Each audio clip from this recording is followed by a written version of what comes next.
Education is not the amount of information that is put in the human brain.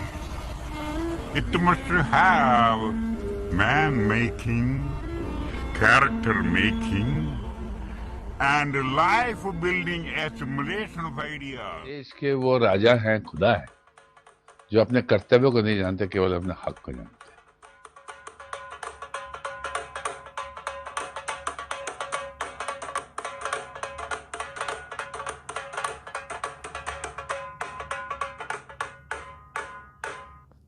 ਦੁਨੀਆ ਦੇ ਸੁੱਖ ਇੱਜ਼ਤ ਮਾਣ ਸਭ ਦੌਲਤਾਂ ਦੇ ਸਿਰ ਤੇ ਜੇ ਪੱਲੇ ਪੈਸਾ ਹੋਵੇ ਤਾਂ ਦੁਨੀਆ ਵੀ ਪਿੱਛੇ ਪਿੱਛੇ ਫਿਰਦੀ ਹੈ ਮਿੱਤਰੋ।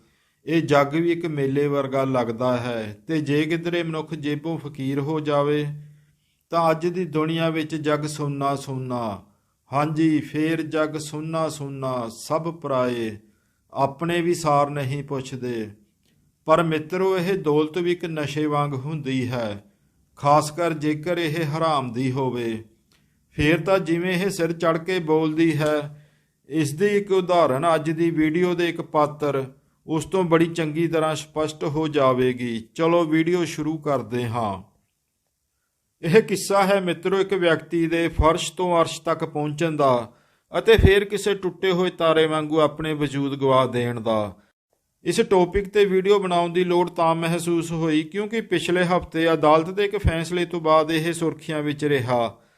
25,000 ਕਰੋੜ ਦੀ ਰਕਮ ਅਤੇ ਉਸ ਦਾ ਕੋਈ ਵੀ ਵਾਲੀ ਵਾਰਸ ਨਹੀਂ। ਹਾਂਜੀ, ਸਹਾਰਾ ਇੰਡੀਆ ਪਰਿਵਾਰ ਦੇ ਅਨਕਲੇਮਡ 25,000 ਕਰੋੜ ਰੁਪਏ, ਇੰਨੀ ਵੱਡੀ ਰਾਸ਼ੀ ਅਤੇ ਉਸ ਦਾ ਕੋਈ ਵੀ ਮਾਲਕ ਨਹੀਂ। ਜੀ ਹਾਂ, ਬਿਲਕੁਲ ਸੱਚ, ਤੁਸੀਂ ਠੀਕ ਸੁਣਿਆ। ਸੇਬੀ ਦੇ ਕੋਲ 25,000 ਕਰੋੜ ਰੁਪਇਆ ਲਗਭਗ ਅਨਕਲੇਮਡ ਪਿਆ ਹੈ। ਅਨਕਲੇਮਡ ਇਸ ਕਰਕੇ ਕਿਹਾ ਹੈ ਕਿਉਂਕਿ ਲਗਭਗ 144 ਦੇ ਕਰੀਬ ਅਖਬਾਰਾਂ ਵਿੱਚ ਹੁਣ ਤੱਕ 4 ਵਾਰੀ ਇਸ਼ਤਿਹਾਰ ਦਿੱਤੇ ਜਾ ਚੁੱਕੇ ਹਨ ਕਿ ਜਿਨ੍ਹਾਂ ਦਾ ਪੈਸਾ ਹੈ ਉਹ ਵੈਲਿਡ ਡਾਕੂਮੈਂਟ ਲਿਆ ਕੇ ਆਪਣੇ ਪੈਸੇ ਵਾਪਸ ਲੈ ਜਾਣ, ਪਰ ਕੋਈ ਵੀ ਪੈਸੇ ਵਾਪਸ ਲੈਣ ਨਾ ਆਇਆ। 144 ਦੇ ਕਰੀਬ ਅਖਬਾਰਾਂ ਵਿੱਚ ਇੱਕ ਵਾਰ ਨਹੀਂ ਸਗੋਂ 4-4 ਵਾਰੀ ਐਡਵਰਟਾਈਜ਼ਮੈਂਟ ਦੇਣ ਦੇ ਬਾਵਜੂਦ ਵੀ ਕੋਈ ਆਪਣੇ ਹਿੱਸੇ ਦੀ ਰਕਮ ਲੈਣ ਲਈ ਮੂਹਰੇ ਨਹੀਂ ਆਇਆ। ਸੋਚੋ ਮਿੱਤਰੋ, ਕੌਣ ਕਹਿੰਦਾ ਇਹ ਭਾਰਤ ਵਿੱਚ, ਸਾਡੇ ਦੇਸ਼ ਵਿੱਚ ਗਰੀਬੀ ਹੈ। ਇਹ ਸਾਰੇ ਕਿੱਸੇ, ਇਸ ਰਹੱਸ ਨੂੰ ਸਮਝਣ ਲਈ ਸਹਾਰਾ ਗਰੁੱਪ ਆਫ ਕੰਪਨੀਜ਼ ਦੇ ਮਾਲਕ, ਉਹਨਾਂ ਬਾਰੇ ਜਾਣਨਾ ਜ਼ਰੂਰੀ ਹੈ।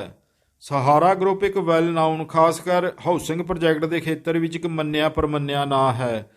ਲਖਨਊ ਵਿੱਚ ਇਹਨਾਂ ਦੀ ਬਣਾਈ ਹੋਈ ਸਹਾਰਾ ਸਿਟੀ ਲਖਨਊ ਦੀ ਸਭ ਤੋਂ VVIP ਪਛਾਣ ਵਾਲੀ ਸਿਟੀ ਹੈ।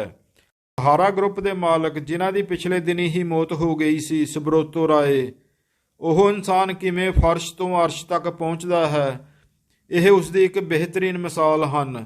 ਸਿਰਫ 2,000 ਰੁਪਏ, ਹਾਂਜੀ ਸਿਰਫ 2,000 ਰੁਪਏ ਦੀ ਰਕਮ ਨਾਲ ਇਹਨਾਂ ਨੇ ਕੰਮ ਸ਼ੁਰੂ ਕੀਤਾ ਸੀ। ਉਹਨਾਂ ਦੇ ਪਰਸਨਲ ਐਸੈਟ, ਹਾਂਜੀ ਅੱਜ ਉਹਨਾਂ ਦੇ ਪਰਸਨਲ ਐਸੈਟ ਹਨ ਨਿੱਜੀ ਦੌਲਤ, ਉਹਨਾਂ ਦੀਆਂ ਕੰਪਨੀਆਂ ਤੋਂ ਇਲਾਵਾ ਲਗਭਗ 68,000 ਕਰੋੜ ਰੁਪਏ। ਉਹਨਾਂ ਕੋਲ ਜੋ ਐਸੈਟ ਦੇ ਰੂਪ ਵਿੱਚ ਕੰਪਨੀਆਂ ਫਰਮਾਂ ਮੌਜੂਦ ਹਨ, ਉਹਨਾਂ ਦੀ ਕੀਮਤ ਹੈ ਲਗਭਗ 1.5 ਲੱਖ ਕਰੋੜ ਰੁਪਏ। 2,000 ਦੀ ਧਨ ਰਾਸ਼ੀ ਨਾਲ ਸ਼ੁਰੂ ਕੀਤੇ ਹੋਏ ਕੰਮ ਨਾਲ ਇਹ ਐਸੈਟਸ, ਇੱਕ ਵਾਰੀ ਤਾਂ ਮਿੱਤਰੋ ਕਹਿਣਾ ਬਣਦਾ ਹੀ ਹੈ ਨਾ, ਵਾਹ ਗ੍ਰੇਟ। ਆਪਾਂ ਜਾਣਕਾਰੀ ਲੈਣੀ ਸੀ 25,000 ਕਰੋੜ ਰੁਪਏ ਦੀ ਰਕਮ ਬਾਰੇ, ਜਿਸ ਦਾ ਹੁਣ ਕੋਈ ਵੀ ਵਾਲੀ ਵਾਰਸ ਨਹੀਂ ਹੈ। ਇਹ ਰਕਮ ਵਸੂਲੀ ਗਈ ਸੀ ਸਹਾਰਾ ਸ਼੍ਰੀ ਤੋਂ। ਪੂਰੀ ਜਾਣਕਾਰੀ, ਪੂਰੇ ਘਟਨਾਕ੍ਰਮ ਨੂੰ ਸਮਝਦੇ ਹਾਂ। ਸਹਾਰਾ ਗਰੁੱਪ ਆਫ ਇੰਡਸਟਰੀ, ਜਿਸ ਦੇ ਮਾਲਕ ਸਨ ਸੁਬਰੋਤੋ ਰਾਏ, ਜਿਨ੍ਹਾਂ ਨੂੰ ਸਹਾਰਾ ਸ਼੍ਰੀ ਕਹਿ ਕੇ ਸੰਬੋਧਿਤ ਕੀਤਾ ਜਾਂਦਾ ਸੀ, ਇਹਨਾਂ ਦਾ ਪਿਛੋਕੜ ਸ਼ੁਰੂਆਤ ਉੱਤਰ ਪ੍ਰਦੇਸ਼ ਦੇ ਗੋਰਖਪੁਰ ਤੋਂ ਹੁੰਦੀ ਹੈ।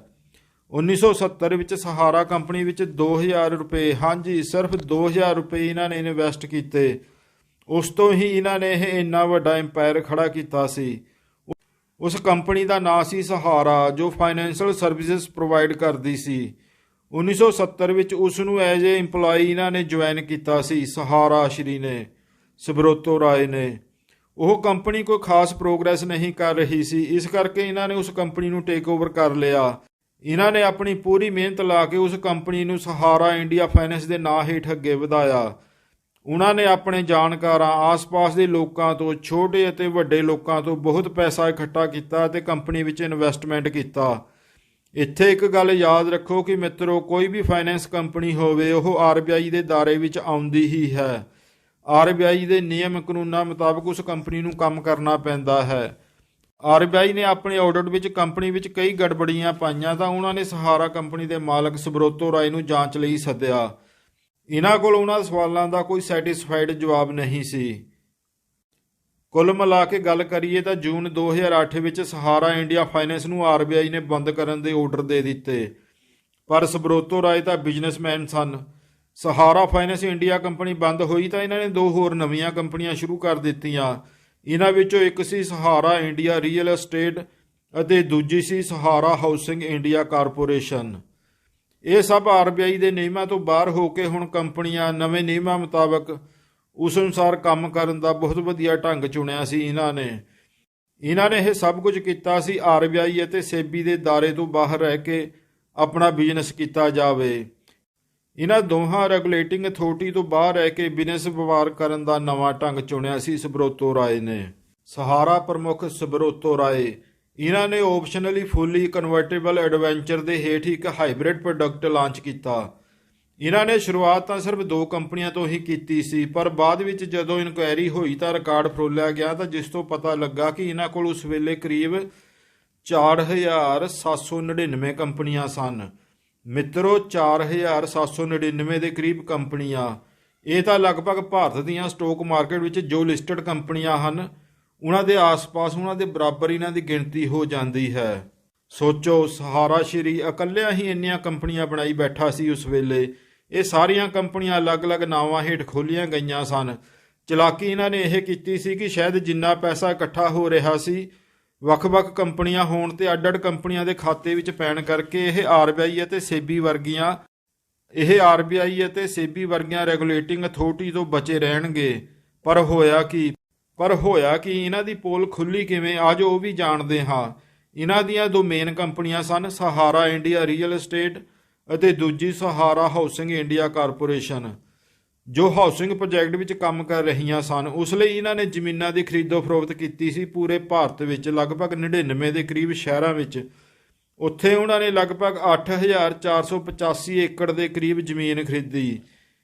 ਇਹ ਜ਼ਮੀਨ ਖਰੀਦਣ ਤੋਂ ਬਾਅਦ ਫਿਰ ਇਹਨਾਂ ਨੇ ਹਾਊਸਿੰਗ ਕੰਪਲੈਕਸ ਵਿਲਾ ਦੀ ਬਣਾ ਕੇ ਵੇਚਣ ਲਈ ਇੱਕ ਹੋਰ ਕੰਪਨੀ ਬਣਾਈ।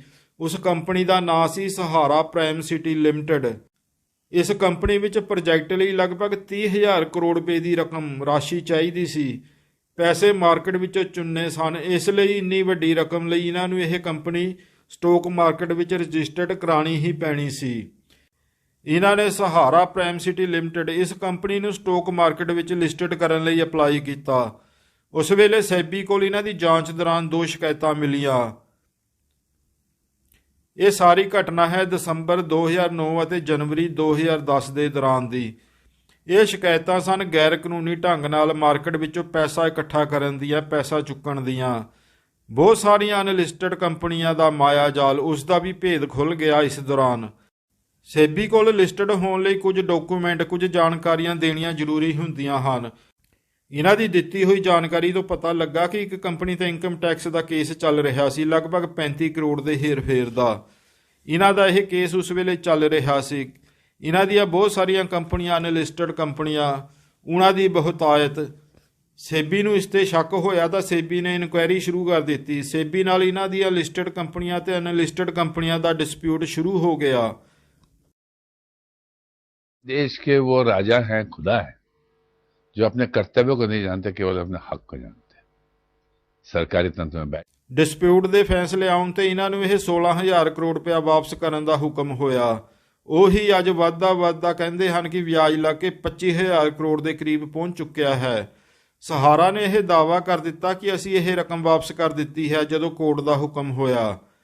ਸਹਾਰਾ ਨੇ ਸੇਬੀ ਮੂਹਰੇ ਇਹ ਦਾਅਵਾ ਕਰ ਦਿੱਤਾ ਕਿ ਇਹਨਾਂ ਨੇ ਇਹ ਰਕਮ ਵਾਪਸ ਕਰ ਦਿੱਤੀ ਹੈ ਸੇਬੀ ਦੇ ਹੁਕਮਾਂ ਅਨੁਸਾਰ, ਪਰ ਸ਼ੱਕ ਪੈਣ ਤੇ ਵਾਪਸੀ ਦੇ ਸਬੂਤ ਮੰਗੇ ਗਏ। ਇਹਨਾਂ ਨੇ ਪੈਸੇ ਅਤੇ ਸੱਤਾ ਦੇ ਨਸ਼ੇ ਅਤੇ ਕੁਝ ਮਹਿੰਗੇ ਵਕੀਲਾਂ ਦੀ ਸਲਾਹ ਤੇ ਲਗਭਗ ਦੱਸਦੇ ਹਨ ਕਿ 31,000 ਤੋਂ ਵੱਧ ਬੰਡਲ ਕਾਗਜ਼ ਪੱਤਰ, ਜਿਸ ਵਿੱਚ 3 ਕਰੋੜ ਲੋਕਾਂ ਦੇ ਫਾਰਮ, ਜਿਨ੍ਹਾਂ ਵਿੱਚ ਇਹਨਾਂ ਦੇ ਐਡਵੈਂਚਰ ਖਰੀਦੇ ਗਏ ਸਨ, ਲਗਭਗ 127 ਦੇ ਕਰੀਬ ਟਰੱਕਾਂ ਵਿੱਚ ਭਰ ਕੇ ਮੁੰਬਈ ਉਹਨਾਂ ਦੇ ਦਫ਼ਤਰ, ਸੇਬੀ ਦਫ਼ਤਰ ਵੱਲ ਘੱਲ ਦਿੱਤੇ। ਕੁਝ ਡਾਕੂਮੈਂਟ ਚੈੱਕ ਕੀਤੇ ਗਏ ਤਾਂ ਤਕਰੀਬਨ ਉਹਨਾਂ ਵਿੱਚ ਅੱਧੀ ਅਧੂਰੀ ਜਾਣਕਾਰੀ ਹੀ ਸੀ। ਸੇਬੀ ਦਾ ਸ਼ੱਕ ਹੋਰ ਵੀ ਡੂੰਘਾ ਹੋ ਗਿਆ ਕਿ ਇਹਨਾਂ ਨੇ ਪੈਸੇ ਵਾਪਸ ਹੀ ਨਹੀਂ ਕੀਤੇ ਹਨ। ਸਹਾਰਾ ਸ਼੍ਰੀ ਇਸ ਮਾਮਲੇ ਵਿੱਚ ਸੁਪਰੀਮ ਕੋਰਟ ਵੀ ਗਏ ਸੇਬੀ ਦੇ ਖਿਲਾਫ। ਸੁਪਰੀਮ ਕੋਰਟ ਵਿੱਚ ਜਾ ਕੇ ਇਹ ਇਸ ਗੱਲ ਉੱਪਰ ਅੜੇ ਹੋਏ ਸਨ ਕਿ ਮੈਂ ਪੈਸਾ ਵਾਪਸ ਕਰ ਚੁੱਕਿਆ ਹਾਂ, ਪਰ ਸਬੂਤ ਉਹਨਾਂ ਨੇ ਜੋ ਸਬੂਤ ਦਿੱਤੇ ਸਨ ਉਸ ਨੂੰ ਨਾ ਤਾਂ ਕੋਰਟ ਮੰਨ ਰਹੀ ਸੀ ਨਾ ਹੀ ਸੇਬੀ। ਫਿਰ ਅਖੀਰ ਸੁਪਰੀਮ ਕੋਰਟ ਦਾ ਡੰਡਾ ਚੱਲਿਆ। ਸੁਪਰੀਮ ਕੋਰਟ ਨੇ ਪੈਸਾ ਨਾ ਜਮ੍ਹਾਂ ਕਰਾਉਣ ਤੇ ਇਹਨਾਂ ਦੀ ਸਾਰੀ ਪ੍ਰਾਪਰਟੀ ਅਟੈਚ ਕਰਕੇ ਪੈਸਾ ਵਸੂਲਣ ਦੇ ਹੁਕਮ ਦੇ ਦਿੱਤੇ। ਇੰਜ ਅਦਾਲਤਾਂ ਮੂਹਰੇ ਸਹਾਰਾ ਸ਼੍ਰੀ ਨੂੰ ਹੁਣ ਝੁਕਣਾ ਹੀ ਪਿਆ। ਇਹਨਾਂ ਨੇ ਫਿਰ ਹੌਲੀ-ਹੌਲੀ 16,000 ਕਰੋੜ ਰੁਪਏ ਜਮ੍ਹਾਂ ਕਰਵਾ ਹੀ ਦਿੱਤੇ। ਸੁਪਰੀਮ ਕੋਰਟ ਨੇ ਸੇਬੀ ਨੂੰ ਅਥਾਰਟੀ ਦਿੱਤੀ ਕਿ ਉਹ ਲੋਕਾਂ ਦਾ ਪੈਸਾ ਵਾਪਸ ਕਰੇ। ਇਸ ਲਈ ਤਕਰੀਬਨ 144 ਦੇ ਕਰੀਬ ਅਖਬਾਰਾਂ ਵਿੱਚ ਇਸ਼ਤਿਹਾਰ ਦਿੱਤੇ ਗਏ, ਕਈ ਵਾਰ, ਲਗਭਗ 4 ਵਾਰ। ਇਹਨਾਂ ਵਿੱਚੋਂ ਸਿਰਫ ਇੱਕ ਨੇ ਹੀ 64 ਕਰੋੜ ਰੁਪਏ ਦਾ ਕਲੇਮ ਕੀਤਾ ਕਿ ਇਹ ਉਸ ਦਾ ਪੈਸਾ ਹੈ। ਉਸ ਨੂੰ ਪੈਸਾ ਵਾਪਸ ਦਿੱਤਾ ਗਿਆ, ਲਗਭਗ 64 ਕਰੋੜ ਰੁਪਏ। ਉਸ ਤੋਂ ਬਾਅਦ ਲਗਭਗ ਦੱਸਦੇ ਹਨ ਕਿ 4600 ਕਰੀਬ ਦੇ ਲੋਕਾਂ ਨੇ ਆਪਣਾ ਪੈਸਾ ਕਲੇਮ ਕੀਤਾ। ਆਮ ਜਨਤਾ, ਲਗਭਗ 4600 ਦੇ ਕਰੀਬ ਲੋਕਾਂ ਦਾ ਕਰੀਬ 164 ਕਰੋੜ ਰੁਪਏ ਦੀ ਰਕਮ ਸੀ। ਬਾਕੀ ਸਾਰਾ ਅਨਕਲੇਮਡ ਧਨ।